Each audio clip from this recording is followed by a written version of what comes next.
No, thank you. Sleepy. Can you come back in an hour? Need sleepy. Please go away. Let me sleep for the love of God! It's now time for the Billy C. Morning Show, part of the Billy C. Boxing Network. Interact with the show at BillyCBoxing.com. And we're coming to you live from the Billy C. Studios in Lake George, New York. I'm Bill Caligiero, and it's time for the Billy C. Morning Show. Good morning, everybody. Glad to be with you this morning, and we're glad to have you with us this morning. A special shout out to all of our viewers on Fight TV. And don't forget, you can watch this show and several others on your handheld. Just go to www.fight.tv. That's FITE.tv/Billy C. Download the app today for free. If you go to fight.tv/Billy C, you get it for free forever. Watch this show on your handheld. You could be driving to work. You could be sitting on the toilet. I don't care where you're watching. You can watch it. So don't forget about the Fight TV app. Today's show is being brought to us in part by Sal's Neighborhood Pizzeria, an Italian restaurant located in St. Simon's Island, located on St. Simon's Island in Georgia. Check out the website, www.salsneighborhoodpizzeria.com, or give my man a call, 912-268-2328, 912-268-2328. Today's show is also being brought to us in part by my book. Tom Molyneux from Bonus, the Baddest Man on the Planet, is available right now where all good books are sold. You can get yourself a copy literally right now while you're listening or watching the show by going to barnesandnoble.com or amazon.com. Find out why we got a 5-star rating across the board. Trust me, you won't regret getting yourself a copy of this book. Today's Friday, and we're going to open up the phone lines a little bit later. But first, a couple of topics are on my mind today. And one is PED use, performance-enhancing drug use, not only in boxing, but in all sports. And I'm sad to say that I think, now, I'm not as proficient in the actual PED, what's available out there and the different testing organizations. I mean, I tried to distance myself from it because it's so deep, and you really gotta educate yourself in order to talk about it. But so I'm going to talk about it in a large way, just an outsider looking in. And what I see is that the fans of sports, all sports, be as it football, baseball, basketball, and of course boxing, are softening up to PED use. And I'll give an example why I'm saying this. Recently, the Major League Baseball has announced their inductees for this year.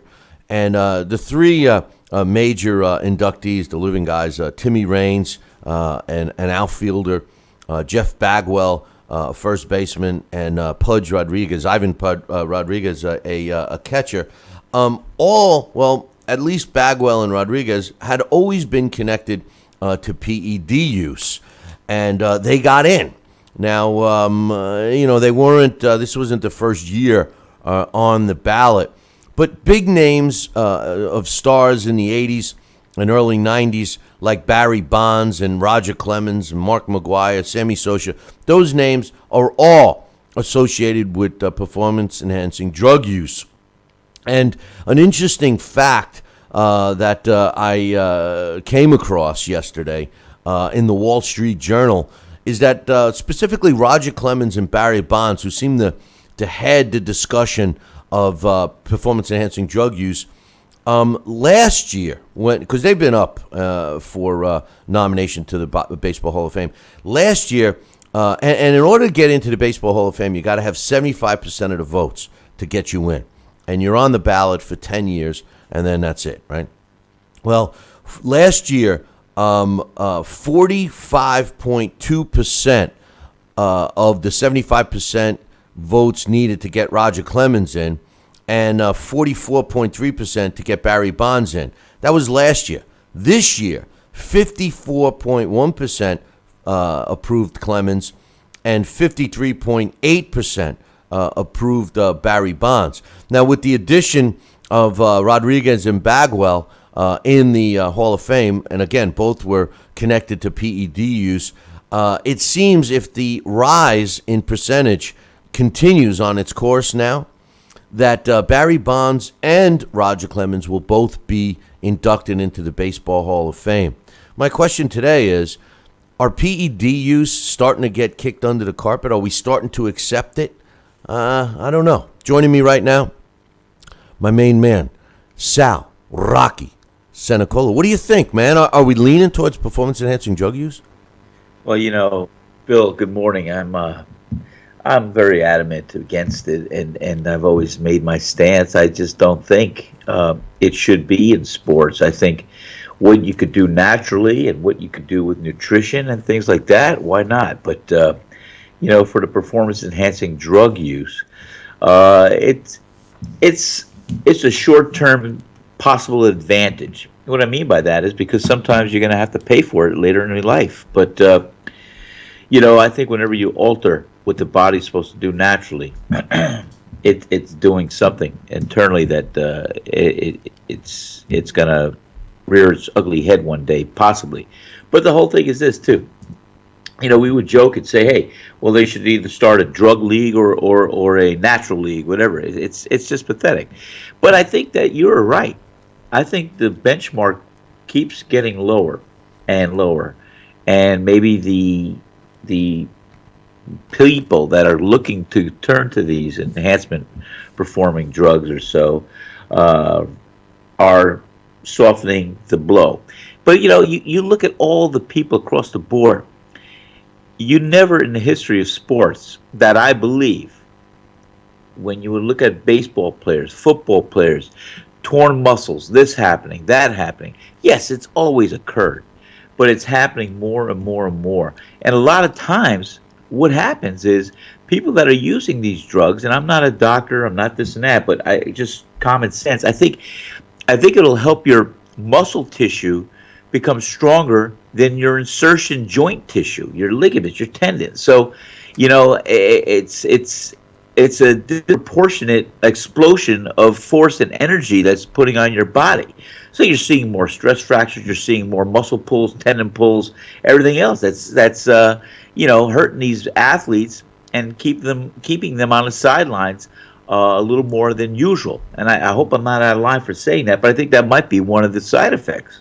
Well, it's like this. Historically, in professional sports specifically, every player wants an edge of some kind.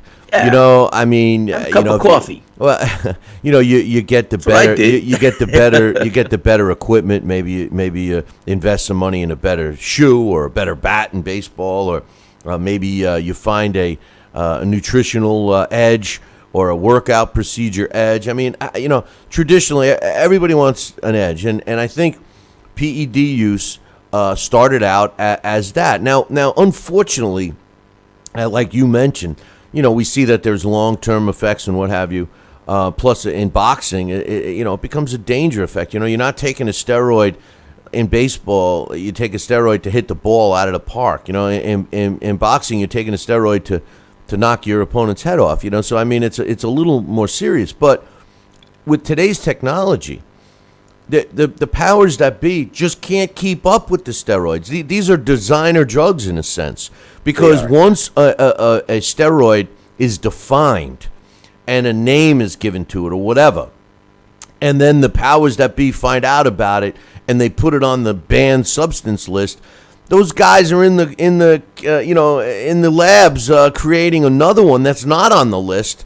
That just you follow that whole procedure about finding it, discovering it, naming it, and putting it on the list. So it seems to me that it's going to be a never-ending and losing battle. And I think that the fact that you're starting to see professional athletes get inducted into their halls of fame, field of play.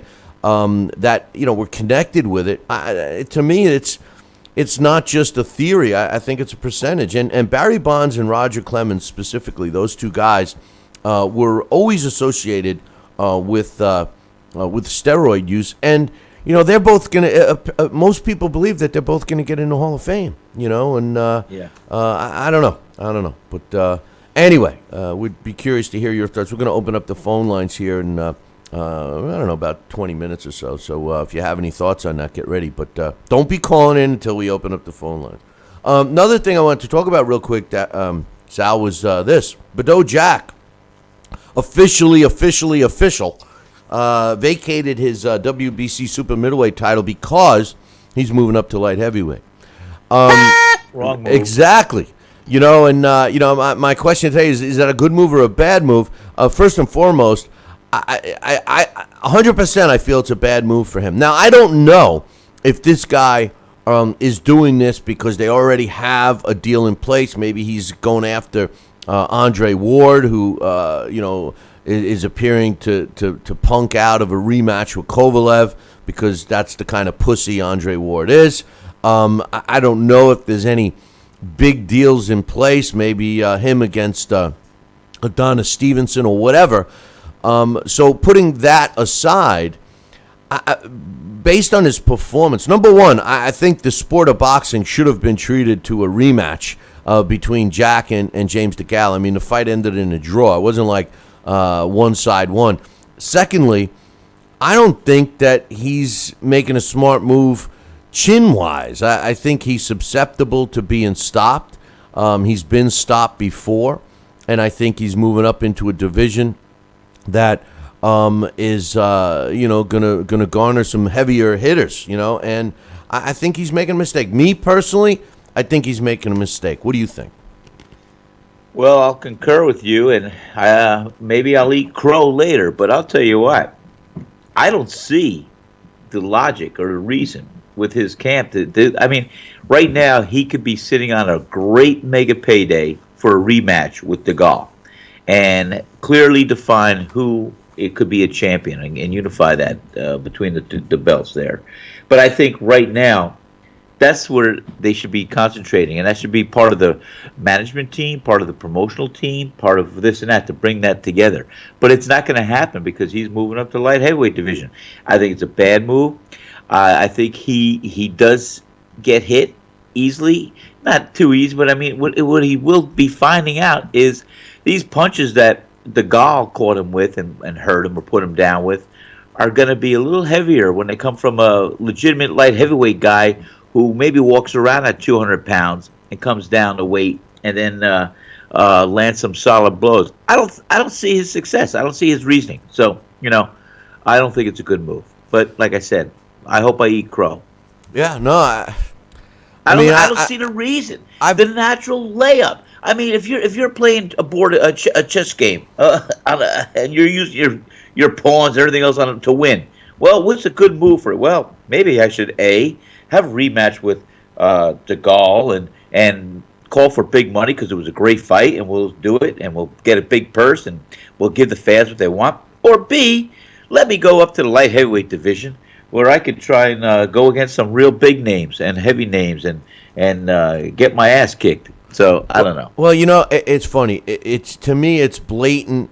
We don't give a shit about the fan because now financially, maybe there's already, like I said, maybe there's already a deal in place, and they feel that it's a smart financial move to make the move up, and it's all about the cash, and you can't criticize somebody for that, but no, but from a standpoint of boxing, this guy could be in a position to dominate the super middleweight division, similar to Triple G.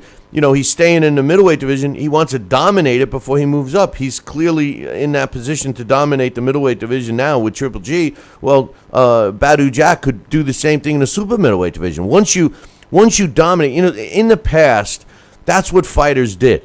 They would dominate a division. Once they feel there's nothing left in that division, they would move up.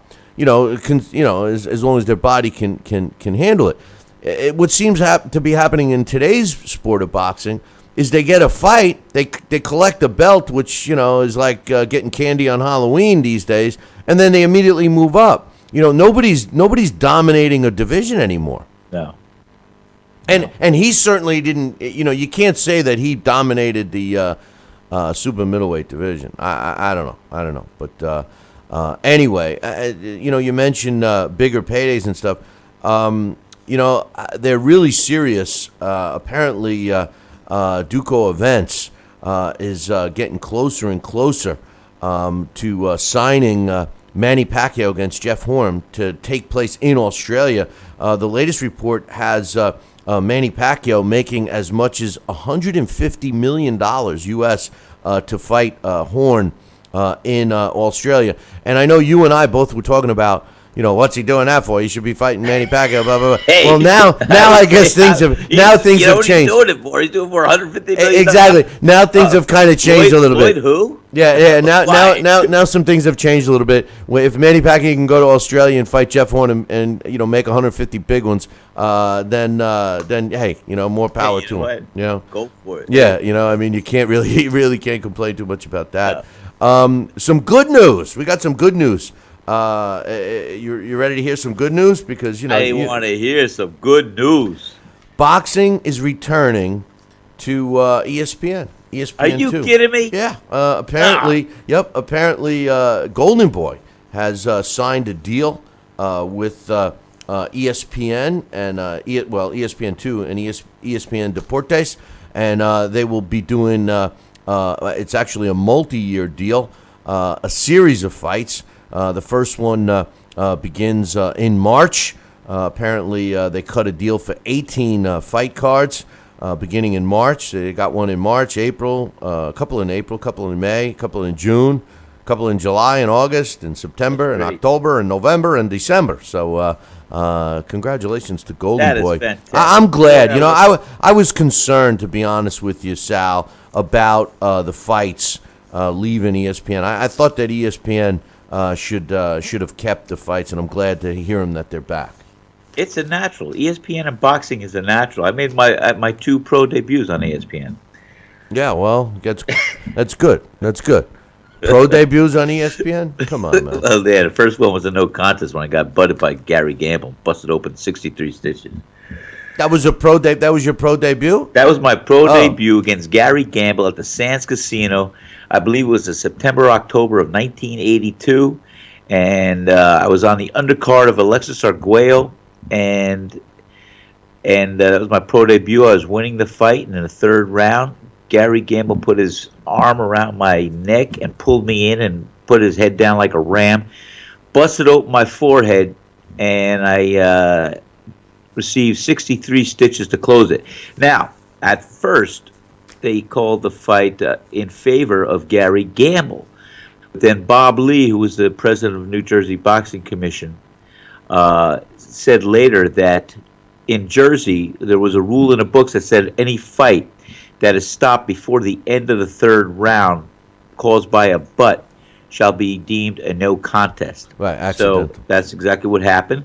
And they made my re-debut on ESPN against another Jimmy Dean or somebody, and that was a first-round knockout that I won by. That's the guy it wasn't he the sausage guy?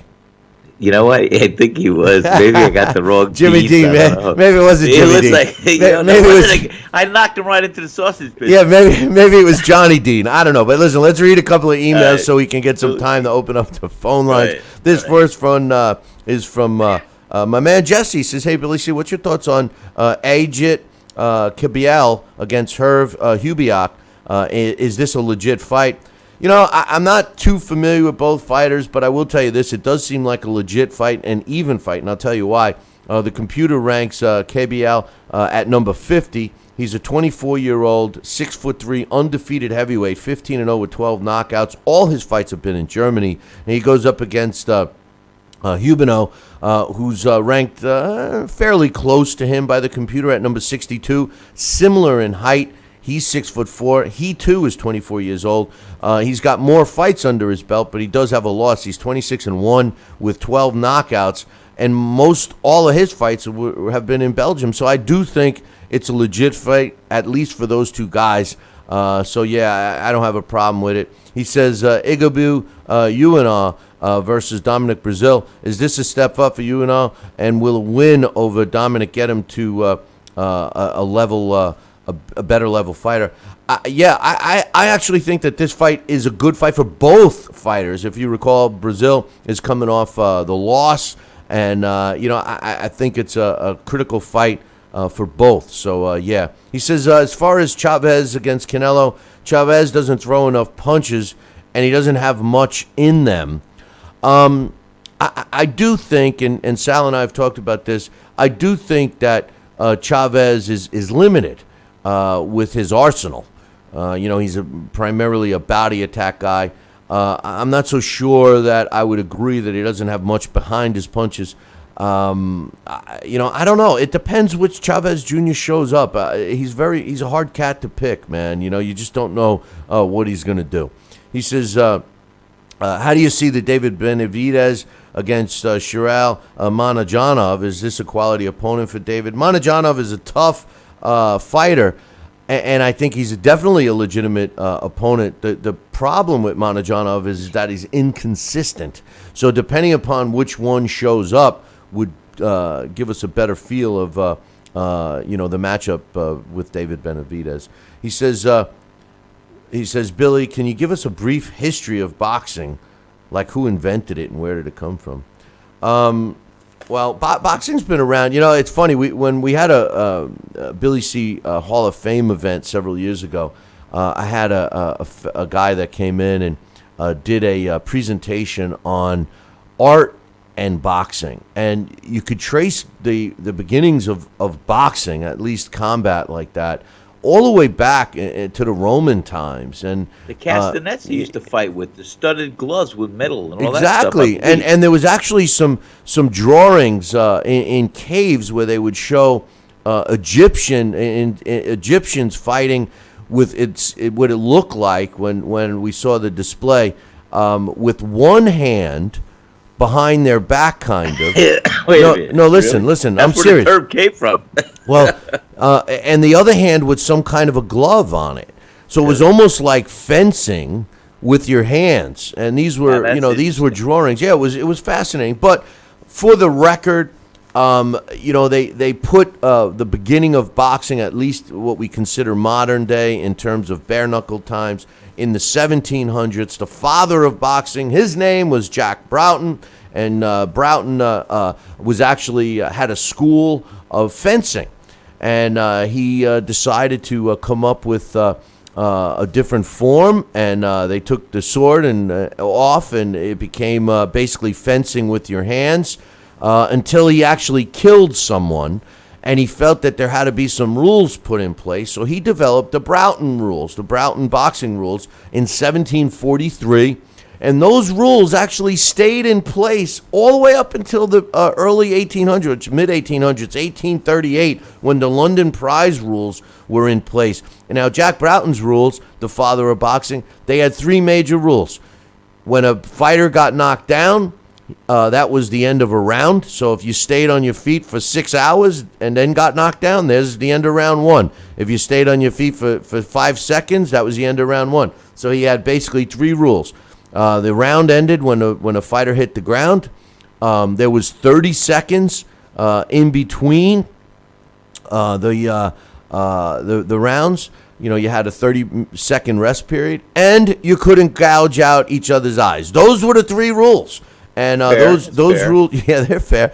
Those rules. Fair. It's sort of like MMA today, but a little more. Yeah, those rules are the ground. Those rules were in place all the way until the London prize rules came in effect. So pretty much the guy who gets credit for being the father of boxing was Jack Broughton. And by the way, he lived to 86 years old in the 1700s, which was pretty like amazing. Grandfather, that's like wow, because I think the average lifespan might have been back then 40 years old. Yeah, if that, maybe like 50. You were already married with grandkids at 15, But another guy to keep in mind too, Jesse, is Fig, James Fig. Yes, I heard of James Fig. James Fig was also considered one of the pioneers, even though he came like 40 years after Jack Broughton.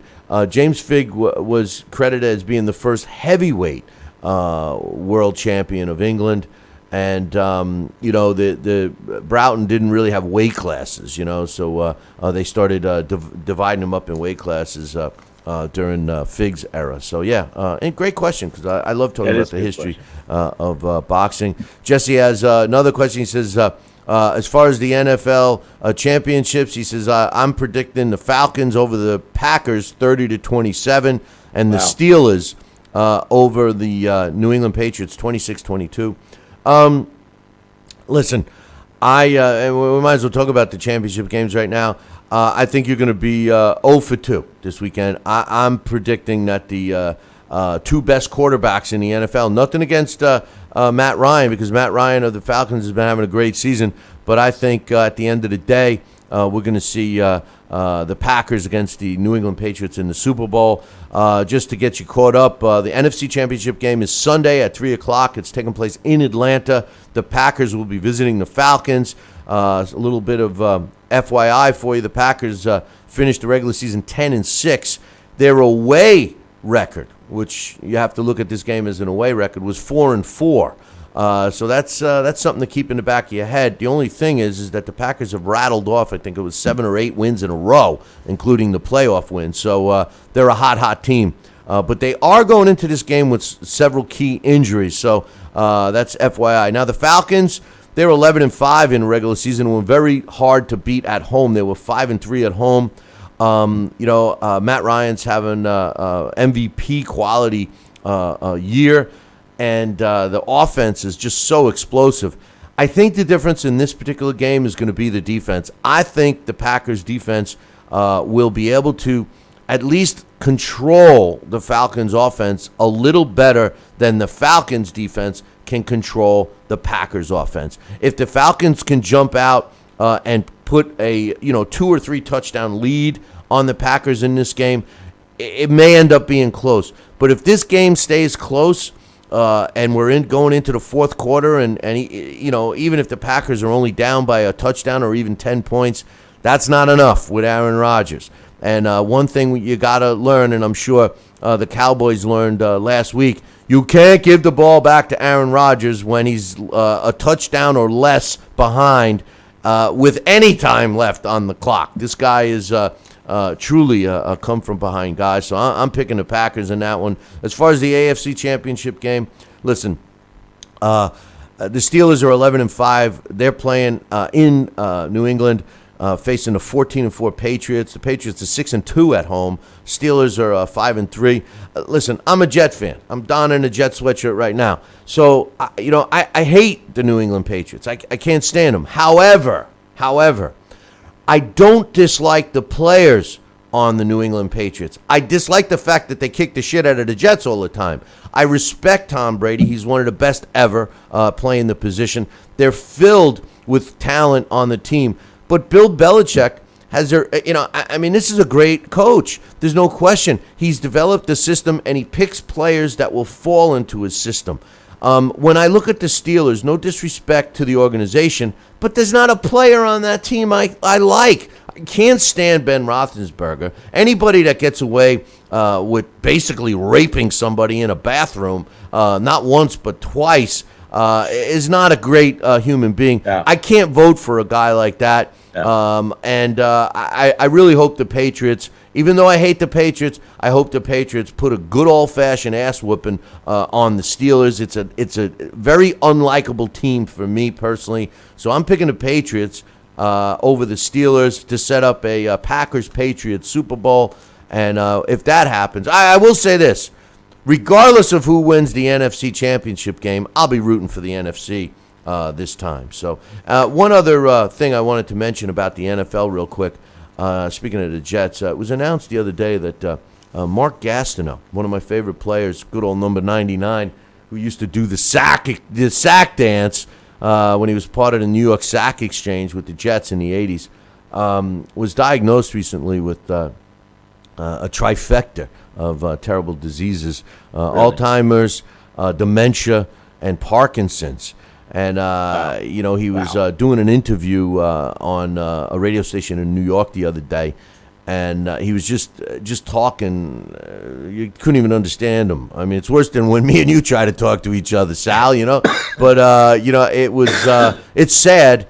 And he's an advocate for safety techniques in football. He feels that a lot of his problems stemmed from basically tackling the wrong way, etc. Another thing he didn't mention, which people got to remember, is he did have a professional boxing career. In which he was pretty piss poor. So my he took thoughts. A lot of shots, didn't he? Yeah, he did. My thoughts and prayers go out to My Mark thoughts and prayers Gasser. to him too. How old is he? About he's 60. About He's in 60. his 50s. No, No, he's 60. He just turned 60. he's 60. Yeah. Oh, somebody older than us. Yeah, I know. That's right. Thank God. Not by much. Hey, you better quiet God. before you know it. We're gonna be there. But anyway. I got a couple of more emails, and we're going to open up the phone lines here. This one's from my man Chris from Canada. He says, good morning, Billy C. and Sal. He says, has Julio Cesar Chavez Jr. announced who his trainer will be for the upcoming fight? Freddie Roach said he would train him, but if he takes one day off, Freddie quits. In Chris's opinion, he says if he goes with Robert Garcia, he doesn't think he's going to make the weight. What's our opinion? I said when they announced this fight, I doubt that he's going to make the weight, and I'm curious to see what Canelo does if Chavez does not make the weight. He's had a history of having trouble making weight. That's a good question. I don't know who's training him. Freddie Roach is not all that. I think that between the two, they didn't get along that well. Maybe his pops is training him. I didn't hear anything. Have you, Sal? No, I haven't heard anything, but I will be keeping my ears low to the ground from here on. I'll also let you know. Well, don't keep them too low. People will be stepping on your head. But would it be the first time? Yeah. So no, I don't know, but good question, Chris. Maybe somebody will call in and enlighten us on that. But I think Freddie Roach his days have come and gone. I think it's time for him to hang it up. I don't see when was the last time he was really effective in a corner? In all due respect to Freddie Roach, I remember, I was just coming up, and we were trying to fight Freddie Roach. I think he was very active on ESPN with the championships. Then he moved from Boston to Vegas, I believe. Freddie Roach was a good, solid fighter, and I know he's had a great history of training fighters and world champions. A lot of times, you got to ask yourself, though, when it comes to a lot of these trainers, and some of them are world-class, great trainers, and I was lucky enough to have quite a few. But also, when they align themselves with these great fighters, what came first, the chicken or the egg? Is it the chemistry, the team that they hone in and look and see? And so I think Freddie Roach is a good trainer, and I think he had some great champions that he honed in and that he developed and helped retain great fights and money. But I don't know where he is today in his activity with the fighters as far as his level. Well, first of all, he has a hard time communicating. He does. That's what I'm trying not to say. Well, I said it. Exactly. I said it. Thank you very much. But it's even worse. It even goes to another level. Debilitating disease, which we all know. But it even goes another level. He has a tendency to work the corner of somebody that doesn't even speak English. So not only is he having a hard time. Understand each other. Yeah. You wanted me to say, but you come back and say that. Okay, all right. We better let that one go right now. One more. It's all by mind, by hands, by this or that. I do that every day of my staff. That was a good one. Anyway, Joel has a question for us. He says, Billy C and Sal, unfortunately, won't be able to call in today for Fan Driven Friday, but I wanted to wish you and Sal a great weekend. You have a great weekend too, Joel. He says, I was curious though, what are your and Sal's thoughts on tonight's quadruple Showtime card? Do you think it's worth watching? He says, enjoy the football this weekend. I do think it's worth watching. The fight's coming from my man Larry Hazard's domain in Atlantic City, New Jersey. The main event is Adam Lopez going up against Danny Roman.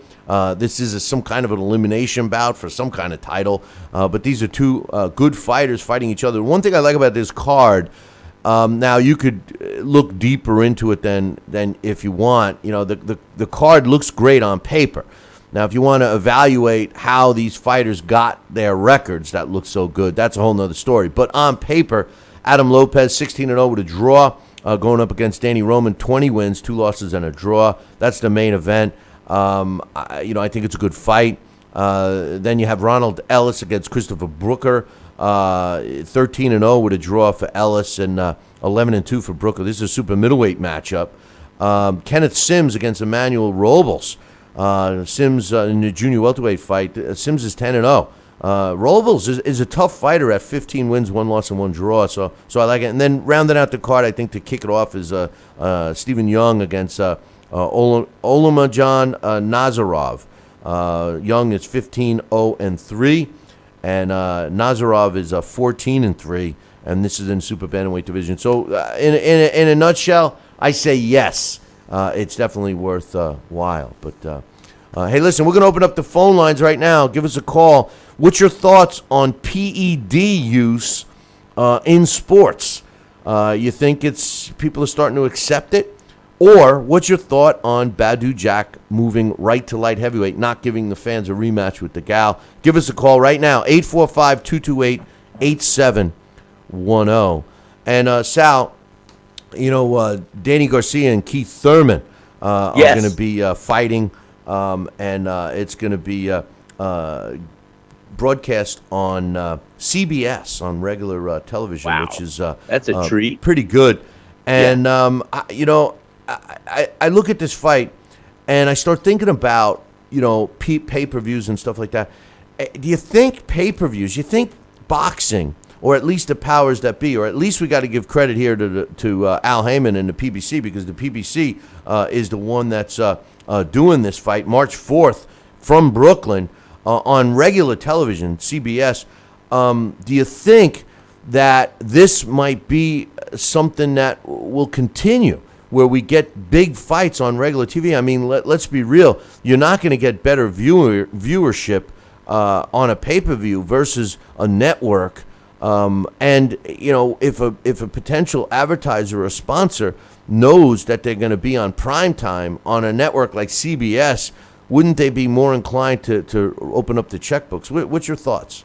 I think you're right. And you know what? This was when boxing was the game, was a sport, and it was Saturday or Friday or Thursday. Used to have Thursday night ESPN fights from the casinos or anywhere.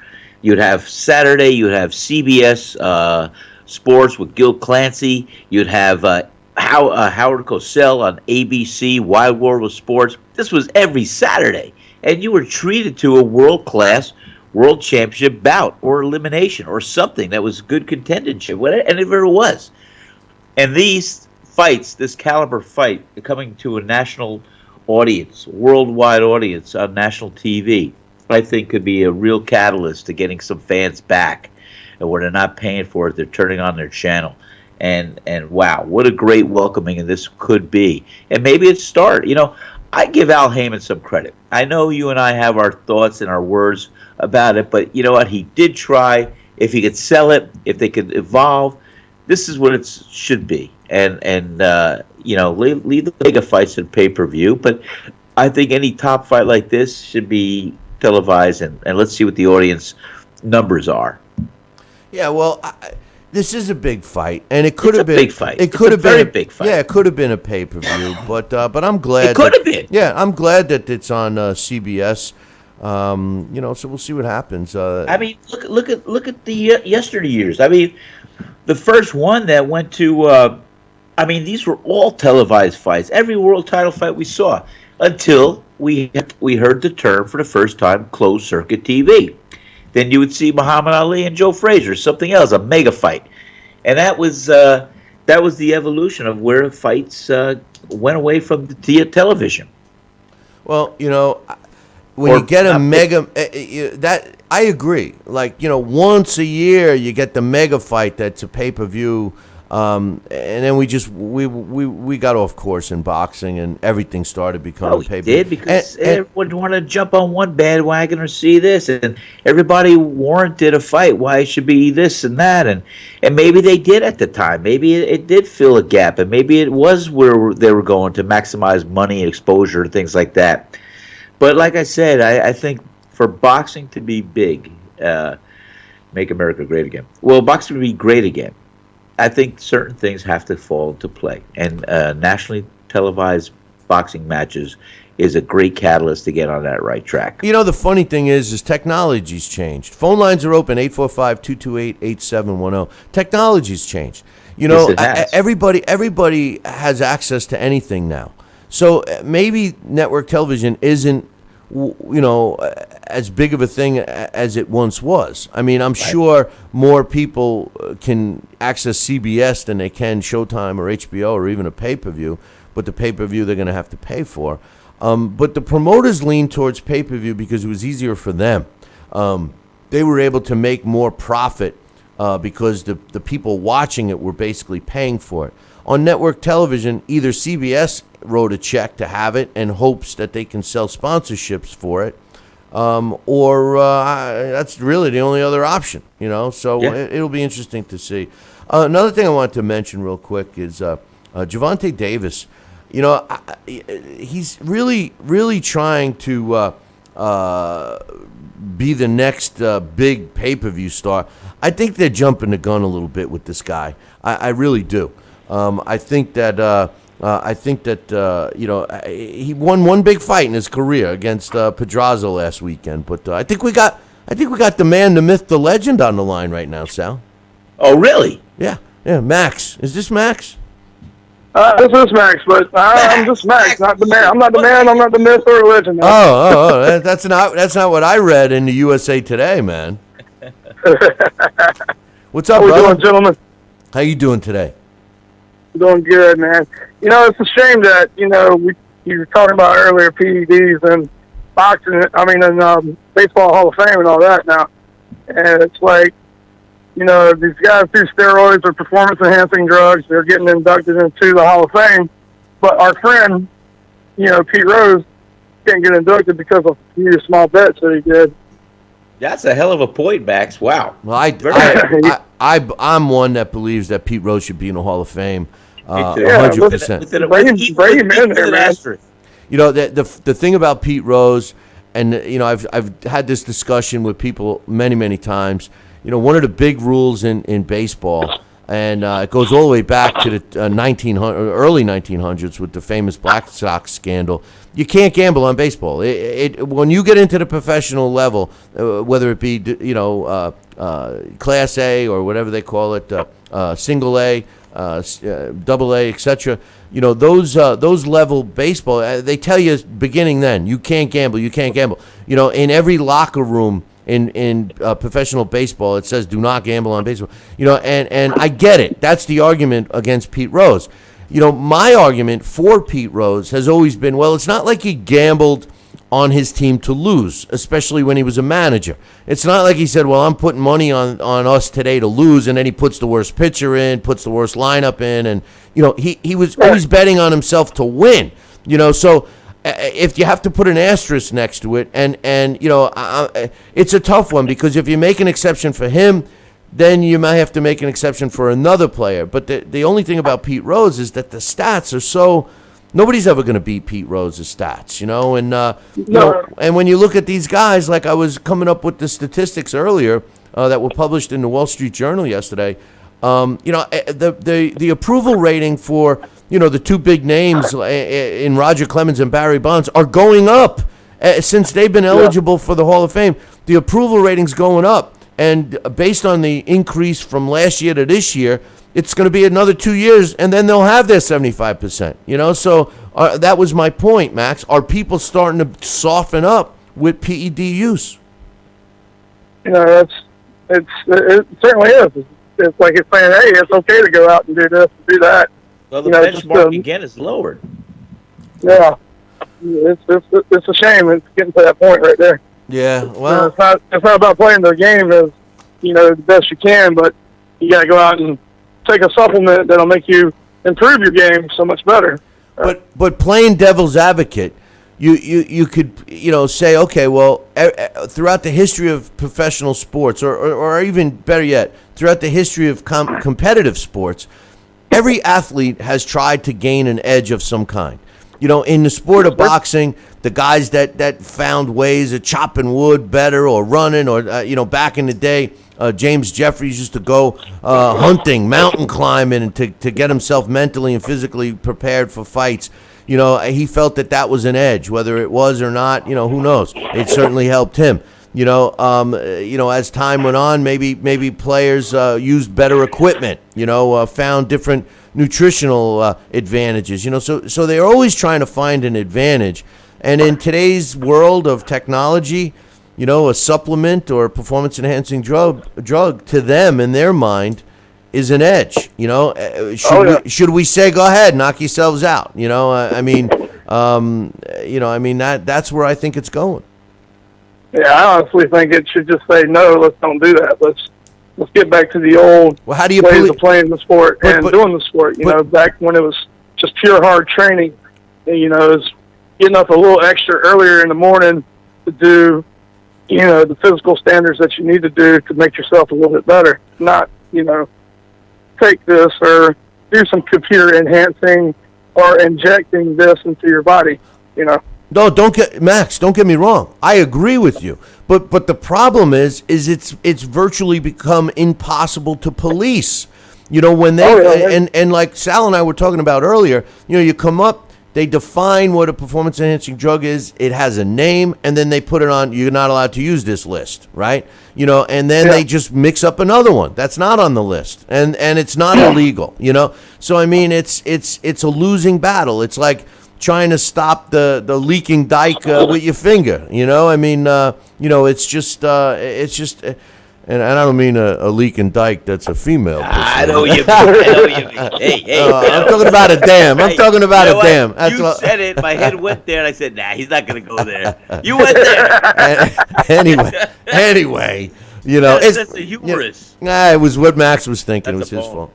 But anyway, I'm just saying, it just seems like it's a losing battle, and these guys are always going to try and get the edge, and it's a shame, Oh, it's definitely a shame.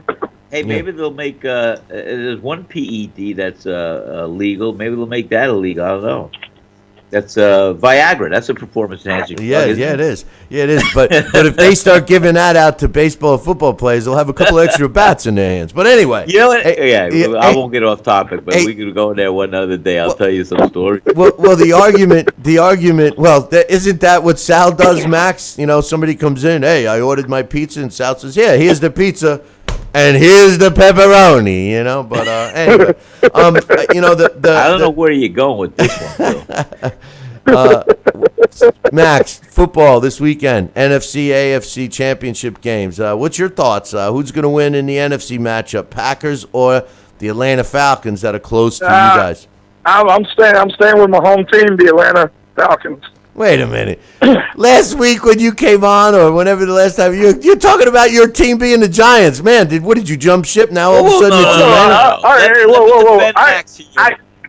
His team loves the Giants. He loves the Yankees. But come on, he's a Georgia born and raised guy. First of all, he was born in New York, in upstate New York, right, Max? No, I was born in Atlanta, Georgia. Oh, I thought you lived in upstate New York. He did. No, I used to go to New York to go see my grandfather on summers and springs. Spend time up there with him. Oh, I see. All right. Well, that's where I fell in love with the pinstripes. But listen, his grandfather used to take him to Yankee Stadium and see the Yankees. So what a great impression and segue to a young boy to see the greatest team in baseball history perform. Sal, don't make me break out the recording of the last time Max was here. He admitted on this show, in front of all the viewers and listeners, that he became a Giant and Yankee fan just so you wouldn't play that damn CD day in and day out. The poor guy has been brainwashed. Oh! You know what? We have a good doctor. He's going to be my future eye doctor when I break down and go to an eye doctor, because he helps.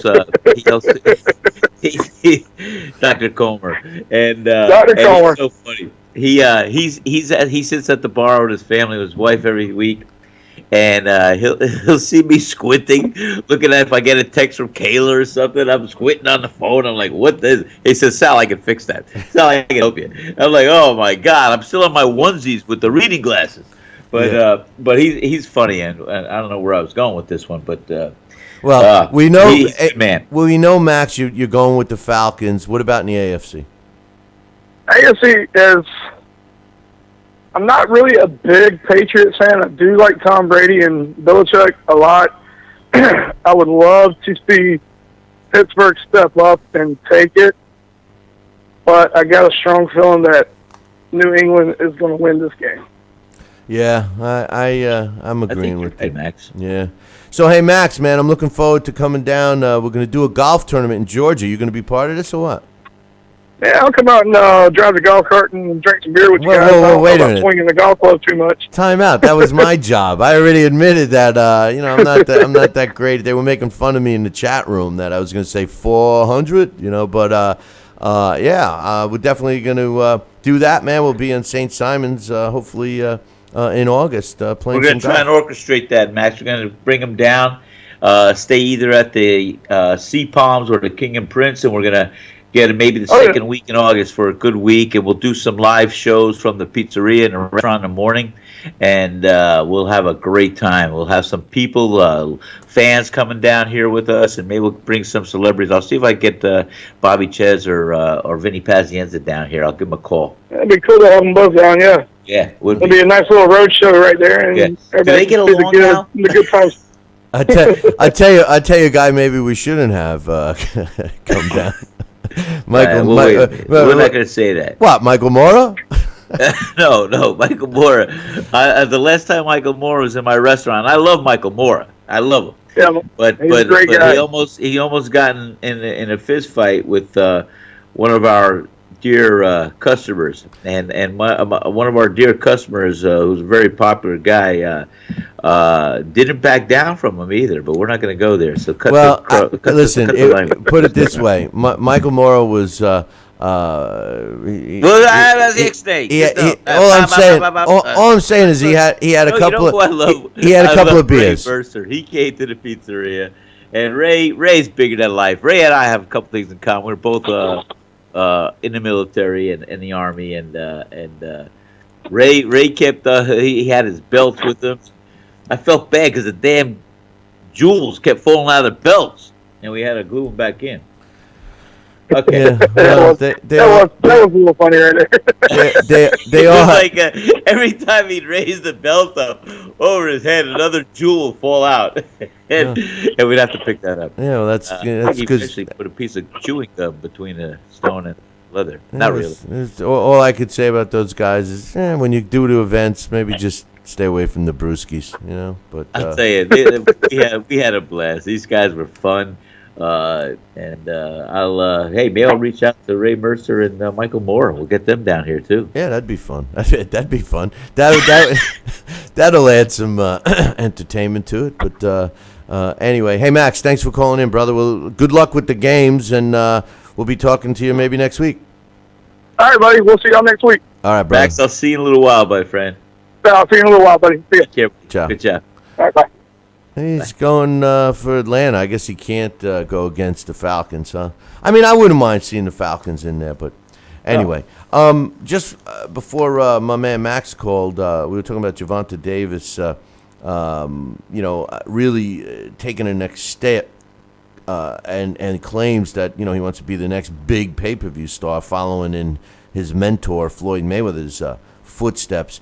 I really think that Javante Davis has a great opportunity to accomplish that, Sal, except I think that he's not ready for it now. I mean, this is a guy that if he tries to do it too quickly, I think he's going to follow more in the footsteps of Adrian Broner versus, keeping his head on straight and like you always say, keep your eye on the prize, and I really think that he should use his win of the title against Jose Pedraza as a starting point. And what I mean by that is I think he should, methodically build up his reputation as a good fighter inside the ring, try and stay clean outside the ring 100%, don't get in any trouble, keep his nose clean, so to speak.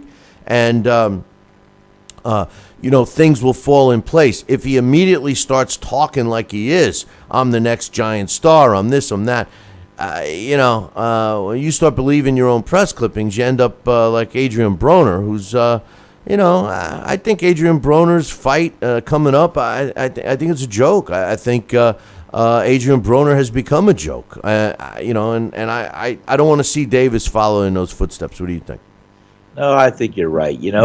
Boxing, when you're a world-class fighter and you're in the media, you're in the news, you got a belt, you have whatever it takes, you're somewhat of an ambassador to the sport. And you got to live inside the ring and outside the ring like a champion. And you try. I know you can't be lily white and this and that and try to never have a blemish on your career or what you stand for as a human being. But, you try to do the right things and you try to be humble. Yes, you try to market yourself and you try to do whatever you can to sell the dollars in the future.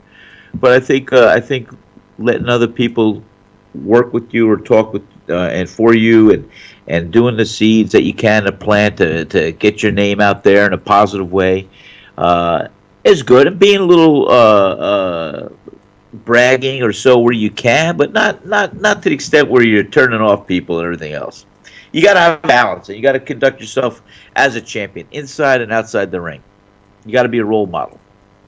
Like I said, you're an ambassador to the sport. And I hate when these athletes say, I didn't sign up to be a role model. I ain't no role model. I know. And that's bullshit, because the truth of the matter is you are a role model. You want a young fan in your corner, or you want to be a bully? I mean, No, but the point is if you're, catapulted in today's world, if you're catapulted into a high-profile sports athlete position, regardless of what you're doing, whether you're boxing, whether you're playing a team sport, whatever, that comes with the territory. You can't say no, because and I think that's part of the pay. That's part of why you're getting paid what you get paid. That's part of the job description. I don't know. That's right. But that's right. Anyway, a guy that I really liked, and I guess people are 50-50 on Captain Huck, Marco Captain Huck, a former, cruiserweight champion, pretty much the cruiserweight champion. He lost his title.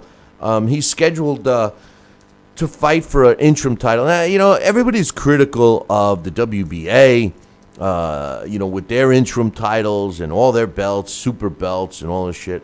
But the WBC has more interim titles than anybody. And on April 1st, which coincidentally is April Fool's Day.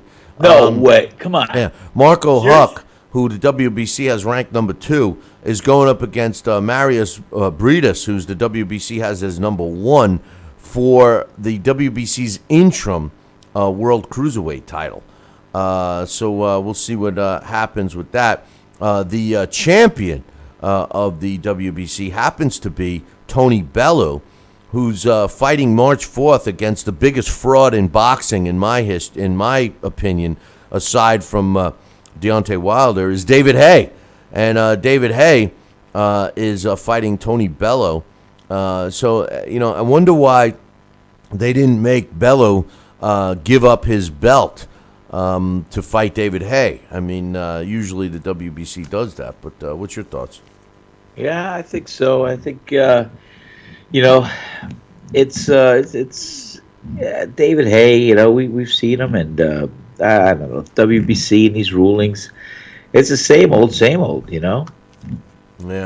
the sanctioning bodies have really just thrown their I hate to say their weight and their influence and their dollars, maybe not in the greatest direction, but no, wait, you're wrong. They never throw dollars at anybody. No, you're right. They receive dollars. Well, that's what I meant. Their future marketing, their future income. That's what they leverage for, and it's a capitalistic game too. Next week we're going to be talking about some big things, including the rematch that is highly anticipated, and I can't wait for it. And we'll obviously be doing a post-fight show after. We're having a real rematch? Yeah, Leo Santa Cruz against Carl Frampton. Many people thought that was the fight of the year last year. They are having a rematch the way, good fighters and great fights justify. I just don't understand why we don't have as many rematches today. But we are getting a rematch between Leo Santa Cruz and Carl Frampton next weekend. So we'll be talking about that all next week, breaking down the fights and having some fun with that. And then right after the fight, we'll be doing a Billy C. Carl Frampton, Leo Santa Cruz post-fight show. So make sure you guys mark that one down on your calendars. But speaking of calendars, Sal, how about this day in boxing history? Today's January 20th, and in 2007, Ricky Hatton wins a 12-round decision over Juan Urango to retain the World Junior Welterweight title and win the IBF's World Junior Welterweight titles in Las Vegas. On this day in 2006, Vladimir Piera wins a 12-round decision over Fakrukab Rakakichachakachukakicha Jim. Whoa, hey. Yeah. That's pretty much how it's spelled. To win the vacant IBF World Featherweight title at Foxwoods in Connecticut. I was ringside for that one. In 1973, Romeo Anala knocks out Enrique Pinder in the third round to win the World Bantamweight title. It took place in Panama City. On this day in 1990, Sung Kil Moon wins a 9-round technical decision over Nana Kondadu to win the WBC World Junior Bantamweight title. It took place in Korea. On this day in 1973, Roberto Duran knocks out Jimmy Robertson in the 5th round to retain his world lightweight title, and that took place in Panama City in Panama on this day in 1973. And finally, on this day, January 20th in 1980, the late, great Alexis Arguello knocks out Ruben Castillo in the 11th round to retain his WBC World Super Featherweight title, and that took place in Tucson, Arizona on this day in 1980. Any final thoughts, Sal? No, I think it was. We had a little fun with this show. I thought we'd have a few more callers calling in, but I enjoyed the show, and I think that the emails, keep those coming because we love to answer those emails. Yeah. Well, hey, listen. We open up the phone lines. We give people a chance to give us a call, and whether they do or whether they don't, we still have a time frame to fit in. So we do. As I got somebody trying to call in right now, unfortunately, you're too late. But it's me. It's me. Anyway, I called up to you. I'll leave everybody with. No, I know it's not you. I'll leave everybody with this. Enjoy the fights tonight. I do think they're worth watching. Like we had an emailer earlier on Showtime. Check out the quadruple Showtime event tonight. And we'll be chatting about that on Monday. And I hope everybody enjoys the weekend. Enjoy the NFC and AFC championships games. And all I can say is this. Make sure you tune in Monday morning. Same bat time, same bat channel. Until then, ciao, baby.